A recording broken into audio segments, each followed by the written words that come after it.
Mangla Hamlet میں تحریک لبیک کے زیر اہتمام افطار پارٹی کا انعقاد کیا گیا، جس کے مہمان خصوصی محمد عبدالعزیز چودھری ایڈوکیٹ تھے، جبکہ امیر تحریک لبیک منگلا ہیملٹ چودھری شمس جامی اور نائب امیر محمد توصیف میزبان محفل تھے، جبکہ شرکاء میں علامہ راشد القادری امیر ضلع، افضال احمد ناظم اعلیٰ تحصیل میرپور، شرافت علی نائب ناظم اعلیٰ تحصیل شامل تھے، جبکہ منگلا سے راجہ ذوالقرنین چودھری نوید، لقمان بٹ، راجہ تجمل چودھری سعید، چودھری اسرار، سعد سعید، حافظ عبد القدیر نے شرکت کی۔ افطار پارٹی میں فرینڈز یونین عبداللہ چوک اور وریام گروپ منگلا اور دیگر اہل علاقہ کی کثیر تعداد میں شرکت۔ مہمان خصوصی محمد عبدالعزیز چودھری ایڈوکیٹ کا کہنا تھا کہ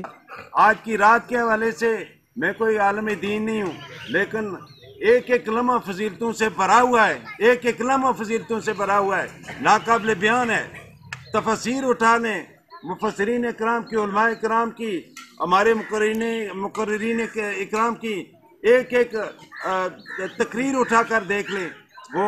فضیلتوں بھرا ایک ایک لمحہ۔ تو ایسا دین رکھنے والے لوگ، ایسی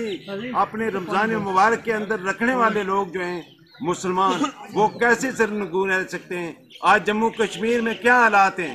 آج پاکستان فرانس کے سفیر کی مذمت نہیں کر سکتا، فرانس کی مذمت نہیں کر سکتا، یورپی یونین کی قرارداد آپ کے خلاف آ جاتی ہے، وہ اس لیے کہ آپ کمزور ہیں،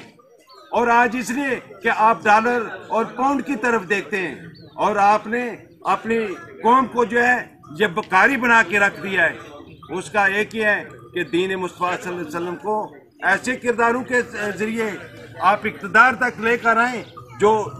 اقتدار کے ایوانوں میں روح بلالی کے ساتھ اور روح بدر کے ساتھ زندہ رہ کر، اور انشاءاللہ تعالی سپاہی نبی پاک صلی اللہ علیہ وسلم کے بن کر دکھائیں، اور پھر دیکھیں گے کہ فرانس کیا کہتا ہے، اور یورپ کا ڈالر زیادہ قوت والا ہے یا اسلامی ذہن، اسلامی طاقت اور اسلام کے ملک کے اندر سکہ چلنے والا جو ہے وہ زیادہ قوت رکھتا ہے۔